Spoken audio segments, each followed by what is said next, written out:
Welcome back to Talk Horror to Me, the only horror movie review podcast that knows better than to buy a radio chopper from Dodge.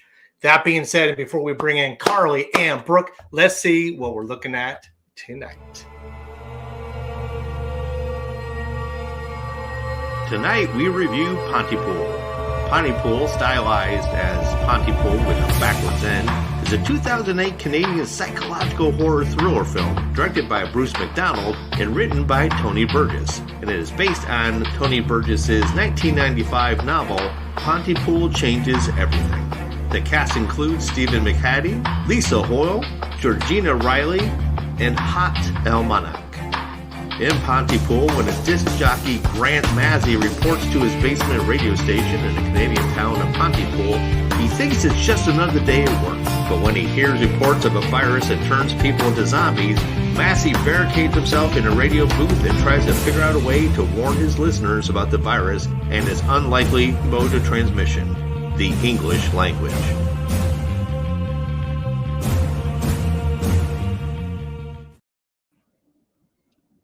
Welcome back, Carly and Brooke. How are you? Wonderful. Good. All right. Now, I'm just going to let you know that as a horror and zombie buff, I picked this film and I got words about it, but I don't want to know about my words. I want to know about Carly's words. So lay it on us, girl. All right. Yeah, what'd you think? Okay, well, like I was saying, I'm not a zombie movie person, so I would be a good person to watch the film because I'm going to be very, non-biased about it. But I am a huge fan of psychological horror. Love it. So this movie was fantastic for me. First of all, the guy's voice. They picked the perfect actor for this because, he's got that talk show host voice that makes you go, okay. It was fantastic. The whole cast was really good. I felt so bad for Laurel Ann, and can I spoil it a little bit? I mean, Well, it's from 2008. Yeah, we're okay. I was happy that they didn't show the two of them killing the child, because that probably would have been over the top for me, because it was a child, even though it was a zombified child. But yeah, I enjoyed myself. I was sitting there, chain vaping because I was going, oh my God. It's fantastic. I loved it. All right. Now, Brooke, I hear you do not share the same opinion. So tell us Absolutely not. So I think you was right. I didn't pay attention to the movie because I didn't see the child at all. I'm like, what child? But this movie, okay. Me with zombie movies, I'm very, very, very, very picky about zombie movies. Very picky about zombie movies. Like, it has to be a really good zombie storyline for me to like it. And this one was not. So, okay, I did like that the English language is what turned them into zombies. Like, I caught on to that. But that's the only thing I liked about it. Like, everything else was everything else was like a no for me. Like, they spent most of the time in the booth and they was just talking in different languages, and I'm just like, it's just a no for me. So basically, we're gonna say for Brooke, equals a thumbs down. Yeah. Slow pacing is just okay. Now, while I agree that the pacing was very deliberate, very slow, I agree with Carly on the same note that Stephen McHattie was like that shock jock with the voice, and like he's bringing all his mazziness and like kind of like trying to be his personality in this small, stupid Canadian town that he probably doesn't want to be in. And I think it was him. I mean, he drove the show. He drove the movie. I mean, he had a couple of supporting cast characters, basically a total of 5 if you count Ken. So in total, there's really only 5 people in this movie, aside from the singers that come in before things start going downhill. I thought that he carries it. I thought that the dynamic between him and I can't remember her, Sydney, was really good. I loved, I have to look, Laurel Ann, as you said. I thought I kind of the hero worship that she had. And I really thought, even though I've seen this before, like they pegged her as like, oh, I came back from Afghanistan. And like you really thought that because it's a zombie movie that she'd have a very specific role to play about fending off the zombies, which did not turn out to be true.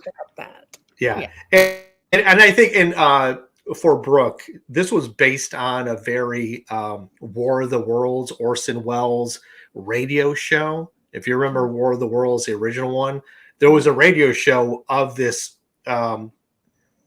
show that was full cast, and people in real life thought this radio show was a real alien attack from outer space because it was on the radio and people were going off their nut thinking it was real. So they took that same motif here, and all we see is what's in the booth, what's in the basement, even when they show the zombies, Laurel Ann had thrown up all over it, over the glass.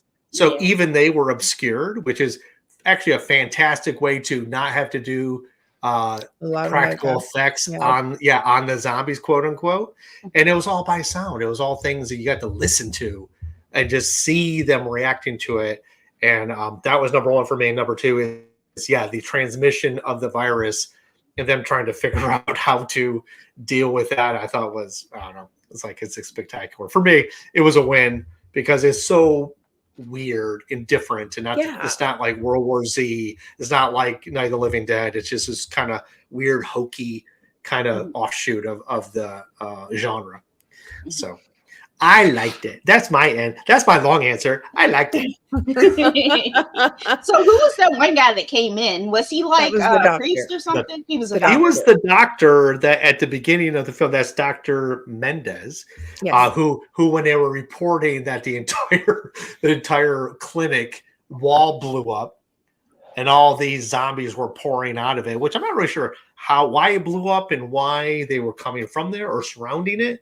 But they were surrounding that building for some reason. And then Ken, the eyes in the sky, also I loved him. He was freaking amazing, that guy. And all we saw was his voice. I thought that was fantastic. So that all being said, I know it's a little bit early, but I want to find from Brooke. Me? Give me one favorite thing that you liked about the movie.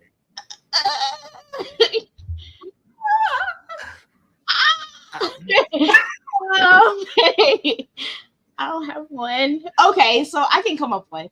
I like when she did throw up on the window. That was and when she's like standing outside the thing, she was outside of the booth. The booth, and she's like just standing there just making a noise. I was like, that's annoying. But what the hell is happening? Like if you hadn't film, you're like, why is she just like making the same sound as a tea kettle? Yeah, because he was actually making the same sound as a tea kettle. At that time. So that's when she was turning or something. Yeah, that's when she was turning, and like we could have a whole psychological discussion about how she got turned. Where did she get the virus from? And so, Carly, before we get into that, Carly, what was your favorite moment? Well, I gotta say, when she was chewing off her bottom lip, I was a little disgusted. That was fantastic. It was fantastic. I was going, oh my God, I gotta hide my face, but I can't. You're like, yeah, kind of like that. It was so gross that I loved it. Look at you. I'm so proud. I'm so proud of you. My favorite moment is actually the entire Ken in the silo scene. Oh, yeah. Because he's talking about a guy who crashed through the silo, has stumps for hands. His entire body is broken into, every bone is broken, and he's making like some weird noises that Ken's trying to get closer to. So other than, Mazzy as the amazing voice and radio host with the cowboy hat, just this guy who's out of his element because it's a small town, not a big town. I mean, I think in total was the best part of this film. And then secondly, the concept of it, I think, was so different for me, and still be a zombie movie. Love that. So getting back to when did Laurel Ann get infected? Yeah. When was it? Honestly. I'm asking. I mean, I think I know the answer, but I want to hear from the panel. Was it from the Indians? I don't know. When they was it translating? She translated the message, and it says, "Do not translate this." Oh, that is true. Also, there's a couple moments, and this is where there's speculation. I thought it could have been the Indian girl. Because she had made that weird like repeating like word before they left the booth, and then like obviously went past Laurel Ann, but not really. Then secondly, she was the only one downstairs translating the thing for everybody to read, for Mazzy to read. So is that when she got infected, even though it was a warning thing? So there's a lot of weird moments of like, when did she catch it? I did not get deep into Wiki to like know for sure when, but I love how it just came out and came on. And, you know, I'm going to stop calling you both honey and sweetie and loved one, because we all know terms of endearment is the trigger. I just like terms of endearment. Well, there you go. Then you'll never turn into a vicious thrashing virus zombie. Now, what did you think of when they were doing the in memoriam, and Mazzy is actually reading off everybody who was killed, or at least that they knew of, which I'm not sure. That's only like the sticky point. It's like, how did they know that people had died? If everything's going to hell, how would you even have a clue? How would you know? I thought that was an interesting, almost like kind of meta thing within the film, because in reality, they weren't getting any news off the wire anyway. So how would they know who died? What did you both think of like the black and white treatment of, Carly was survived by her husband, who then killed so-and-so, and then, and they killed each other. So what did you think of that? It threw me off a little bit, because I was like, when are they talking about? Because they don't have that information right now. Yeah. And then it was this person who killed this person and this person and this person and this person. I'm like, how many murders do you have in this town? Oh. Okay. And I like how it was almost like that was the way of transmission. Like before you get infected, and the only way to get rid of the infection is to kill somebody and then commit suicide, or be killed by somebody else. Which is kind of what happened to Laurel Ann. I mean, she didn't have the ability to kill anybody. Therefore, she just kind of imploded. Oh, yeah. So basically, if we just all stayed in soundproof booths through the outbreak, then everybody would just die and we'd be fine again. Right? Just as long as you got enough food in the kitchen. Oh, God. You had to be able to get to the kitchen. That's true. And the bathroom. That's true. Yeah. Well, if you don't get to the kitchen, leave? Why did I don't think they had a choice. I mean, the doctor... The zombies left because they were broadcasting outside. Yes. And they're following sound. Yes. Yeah. And I believe, if you recall, that was Sidney Breyer is alive. And that was just repeated over and over and over again. So they left the church basement. And so they thought they could get away again, because once you're surrounded, you're under siege. So while it was safer in the booth, Brooke, it's actually better to get out, but they never did actually get out. They ended up in that storeroom for a while. Yeah. That one guy booked it. he actually tried to get them to follow him. Yeah. Because he was screaming, Sidney Breyer is alive. And he's running around. That's funny. But I don't know, was he infected before he went out the window? We don't know, because he was like blathering in German or something. Yeah. Not sure what he was talking. So like, I think we were made to believe he was infected, but then came back to English. He said it was only the English language. So, they were speaking French. He was speaking German or whatever. So yeah, there was a lot of like unknowns to this. And in that regard, I'm like, I don't know what's going on with this. But with that said, we should go into this because this movie is psychological, because it's kind of like lynched on a lot of single pins about like its concept. Carly, Yes. give me one pro and one con off of this film. The pro, I gotta say, from the beginning, his voice had me. That was my first pro. That was my, introduction to the whole thing is his voice. And I was like, okay, I'm in this. And the con was where I got lost when they were doing the in memoriam. Okay. Because I had no idea how they got this information. Either that or there were a lot of murders in their town. And that's a little scary for a little tiny town. I would not want to live there. No, I think I think the con was that they were trying to illustrate the wide reach of this virus at that point in time and have an interesting way to do it. And us hoping that we wouldn't be like, hey, what? That's not true. You weren't able to get any other information out from the wire. How'd you get this? And I think that's why they went black and white as well, to kind of make it a little more meta in the film. Okay. I'll go next. We'll let Brooke have some time to sit on her pros and cons. I love the concept. Yeah. I think it is so complicated, and as a writer, I probably would not even tackle this idea because it starts as one thing and then it evolves. Like the whole like kill means kiss, kill means kiss. And but then later on, there was like, you're killing me. So the meaning went back to kill meaning kill, but you had to disinfect the word, and there's so much nuance to like, I wonder what that, the writer is like, has to have a command of that in terms of this is my style sheet. I can't stray from it or it really will go off the rails. So the concept was amazing. Yes, Mazzy, Stephen McHattie's voice, and the way he was, the way he was close up to that mic, and just like the emotion on his face, I thought was amazing. The con is when I first watched this movie years ago, I had to go to Wiki and be like, what the hell is this ending about? I was like, oh, I hope you guys watched the ending, by the way. There was an ending. I did. I watched it. Okay. Good. So the ending, the first time I saw, I'm like, I don't know what the F is happening in this ending. And it started black and white, and then it bleeds into color. And all of a sudden they're like, now I know he stops her on a endearment word. So I thought that was kind of cool to end it before, just as you saying the word of endearment. But I was like, are they talking a different language? Are they trying to be nonsensical, but yet we as an audience understand them?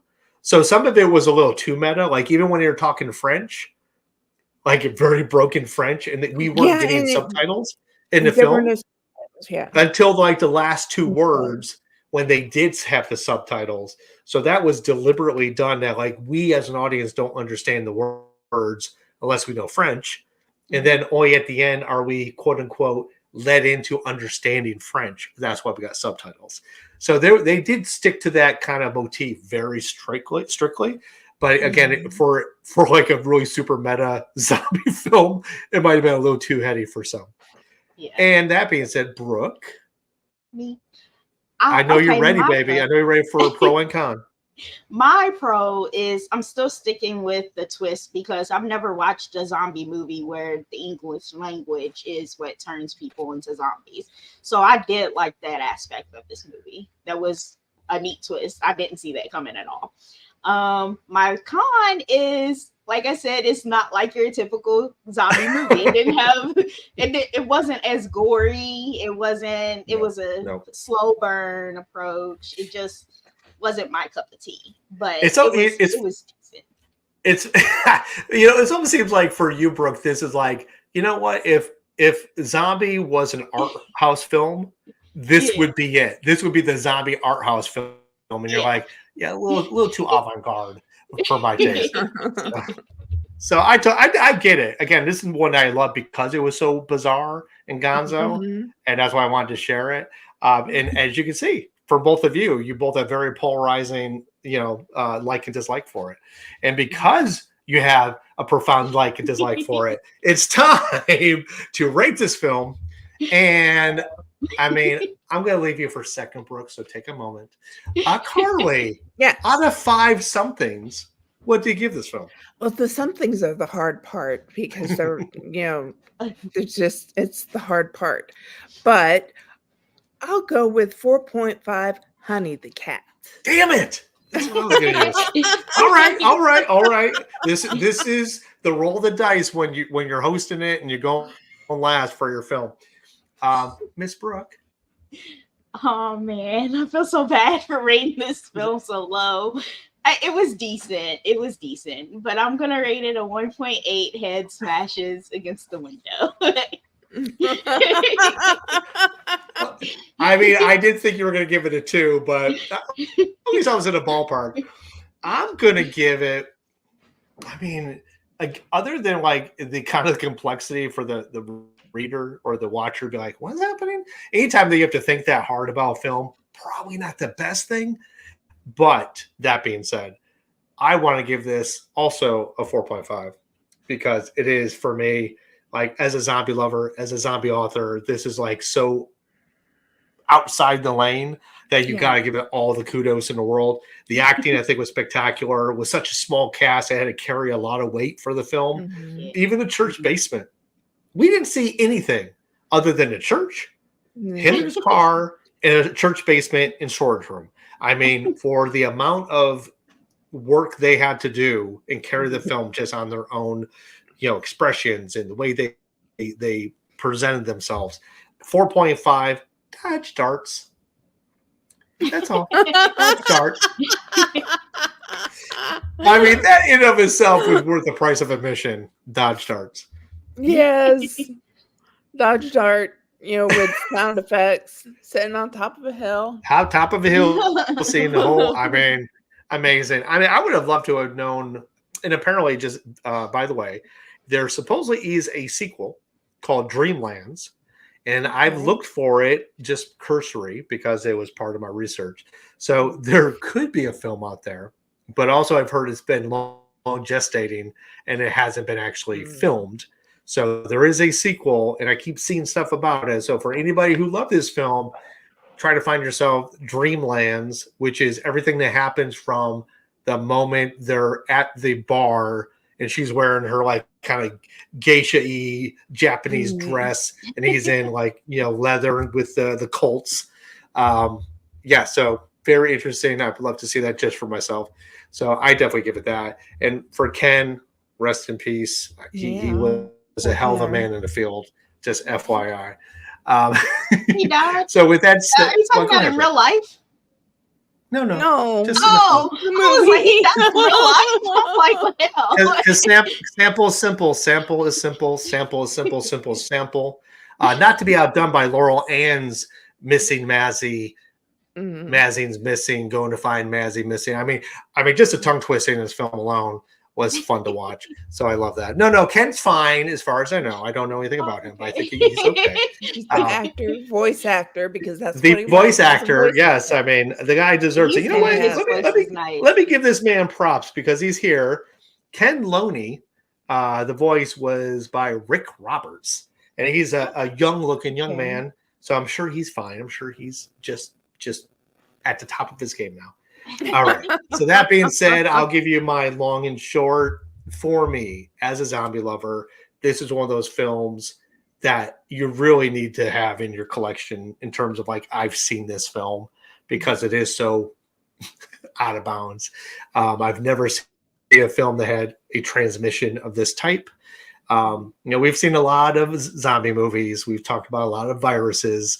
We've talked about a lot of like how you get it, Airborne.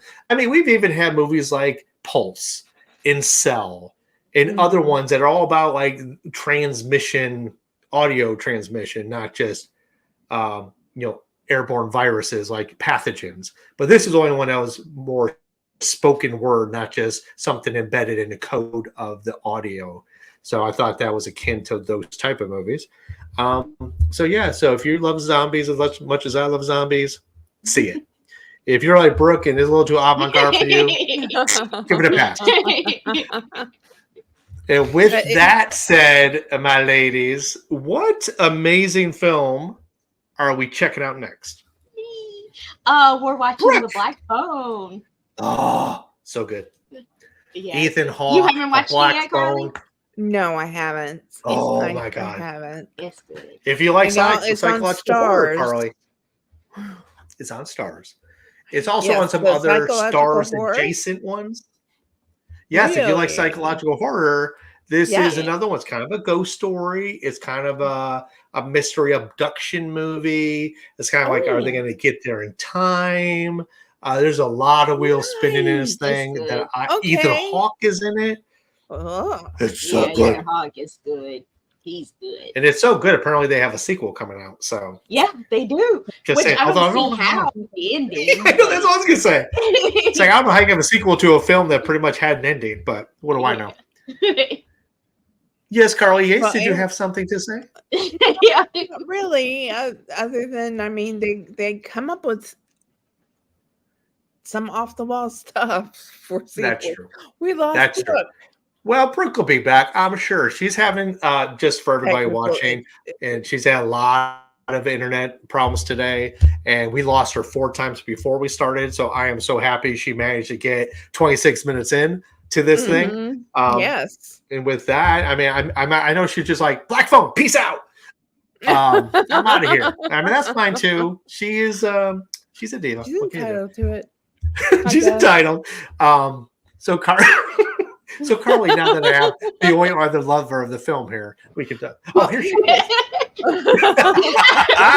Y'all was like sitting there laughing. We're just filling the air because we love you so much. Yes, But I'm excited so for much. Black Phone. Black Phone, I think, was, again, one of those films that's kind of like a little off the beaten path. It's like it's not the typical thing, and it kind of combines a couple of genres that, you know, it's kind of like thriller, it's kind of ghost story, it's kind of, desperation, in jeopardy movie. A lot of things going on, and a lot of misdirection.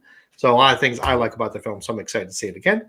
Right. But with that, ladies, any final thoughts before we go off air? I know, Brooke, you have so many things you want to say about this film.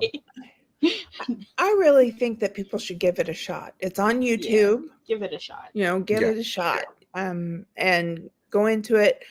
Well, if you've watched this, you've been spoiled, but just have fun because yeah. I really did. I had fun watching the movie, even though I vape so much I'm hoarse. I will say that for me, it felt like a masterclass in acting. You know, like how do you have to carry so much with very little props, movement. I mean, you're all kind of combined in like it's almost like a one act play. It's like it's almost like if you're just on stage with one set and having to like carry the whole thing, and somehow we're supposed to believe that there were zombies banging down the door, which we do see a little, but it was all like Brooke said, they weren't there. They were behind the scenes, behind the glass, obscured. So you didn't get a lot of like the you didn't get that other than from one character specifically. So but they were talking zombies, and that's what freaked me out. I was like, how are they talking? Because they're They were just talking. repeating something that they've heard. Yeah.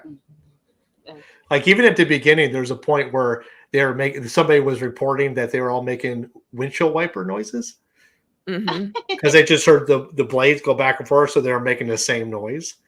It just it's crazy. I mean, I would love like the DVD commentary of this film from the writer and director both saying this is why we did this and this is what's going on, because this is a movie that needs a breakdown, honestly. Just so like was to the understand lady was the lady that put her hand on the window when he first was coming to the show, was she a zombie already too? Like, no, I think she was running away from someone. That was my guess. And she was just like trying to, but like she just ran off in the dark. So I don't know what her deal was. Like get in a car with the person. But yeah, she was still coherent, not just kind of like just. And I think it was funny that they kept using the changing words, so that you could disinfect the word that was infecting you.